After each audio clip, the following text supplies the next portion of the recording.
तर संभाजी महाराजांप्रमाणे माझाही छळ झाला असं अनिल परबांनी म्हटलं। त्यांचा धर्म बदलण्यासाठी माझा पक्ष बदलण्यासाठी छळ झाला असा आरोप अनिल परबांनी केलाय। अनिल परबांकडून स्वतःची संभाजी महाराजांसोबत तुलना करण्यात आल्याचं भाजपनं म्हटलंय।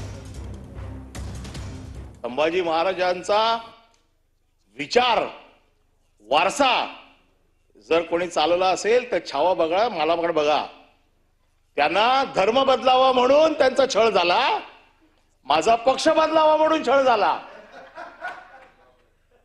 ईडीची नोटीस, ईडीची कारवाई, सीबीआय, इन्कम टॅक्स, एनआय टाकलं नाही ना। मी पण तेवढंच कडक आहे ना। ते राऊत साहेब गेले, ते थोडे कच्चे निघाले, मी तुम्हाला पुरून उरलो।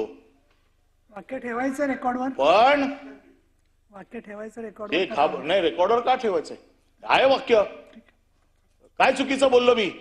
माझ्यावरती अनन्य अत्याचार झालेले आहेत,